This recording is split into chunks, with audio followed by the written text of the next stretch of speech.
Olá! Hoje nós da JJ Mentoria vamos falar sobre um assunto de enorme relevância para as provas de clínica médica, que são os trombolíticos. Antes de mais nada, é importante ressaltar que as bancas de residência adoram cobrar características de fármacos e esse tipo de questão tem um índice elevado de erros. Por isso fique sempre muito atento à farmacologia também nos seus estudos. Bom, os trombolíticos, também conhecidos como fibrinolíticos, são medicações usadas para dissolver trombos da circulação sanguínea. E para isso, eles estimulam a conversão do plasminogênio, que é uma substância inativa presente no nosso sangue, em plasmina. Essa sim, a plasmina é uma enzima ativa que degrada a fibrina, causando dissolução do trombo. Vocês podem ver que, ao contrário do AS, o famoso ácido acetil salicílico, que previne a agregação plaquetária, e da heparina, que previne a formação dos coágulos, os trombolíticos agem dissolvendo o trombo que já foi previamente formado. E prestando atenção no mecanismo de ação dos trombolíticos, já ficou fácil imaginar as suas indicações. Sem dúvida nenhuma, as suas principais indicações são o infarto agudo do miocárdio, o AVE isquêmico e o tromboembolismo pulmonar. Mas apesar de ser importante no tratamento dessas três doenças, existem alguns pré-requisitos bem específicos, além de contraindicações gerais dessas medicações. Provavelmente são os pontos mais cobrados nas provas. Como você provavelmente já sabe, o efeito adverso mais temido do uso dos fibrinolíticos é o sangramento, especialmente o sangramento intracraniano, que possui uma mortalidade altíssima. E é exatamente por isso que as contraindicações dessa classe de medicações se concentram em fatores que aumentam o risco de sangramento e alterações intracranianas.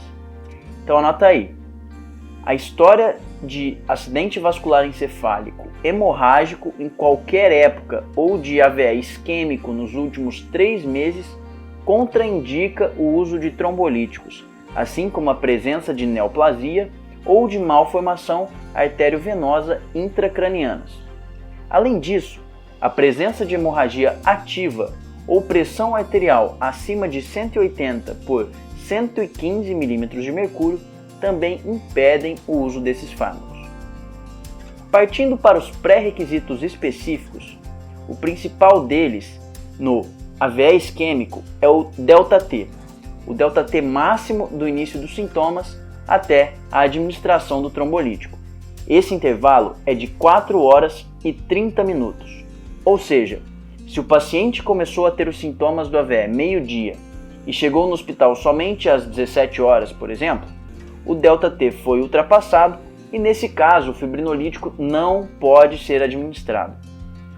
Ao contrário do AVE, no infarto, a trombólise não é a terapia de escolha, já que a angioplastia primária com stent já se mostrou superior. Porém, muitas vezes não há disponibilidade da terapia hemodinâmica, estando então indicados os trombolíticos o mais rápido possível, respeitando o limite máximo de, nesse caso, 12 horas desde o início dos sintomas. Por fim, a trombólise só deve ser utilizada na embolia pulmonar em casos graves, quando há disfunção de ventrículo direito e principalmente instabilidade hemodinâmica. Nos demais casos, a anticoagulação plena é o tratamento de escolha. Outro fator importante é que, ao contrário do que ocorre no AVE e no infarto, quando o tempo decorrido do início dos sintomas até a trombólise deve ser um pouco mais curto, no caso da embolia pulmonar esse período é de até 14 dias. Bom, nós sabemos que esse vídeo contém muita informação e que nem sempre é fácil memorizar. Mas então pelo menos memorize o nosso CCQ, aquele conteúdo bem pontual e fundamental para acertar as questões de prova. Anota aí, o infarto agudo do miocárdio pode vir ou não acompanhado de uma famosa alteração no eletrocardiograma, conhecida como supradesnivelamento do segmento ST, ou aquele famoso supra de ST. E sabe qual que é a importância disso? Somente nos casos de infarto com, repito, com supra de ST, você deve utilizar os trombolíticos ou a angioplastia primária. indicar trombólise para pacientes sem supra de ST é um erro muito grave, tanto na prática quanto nas provas. Bons estudos, até a próxima e vamos com tudo!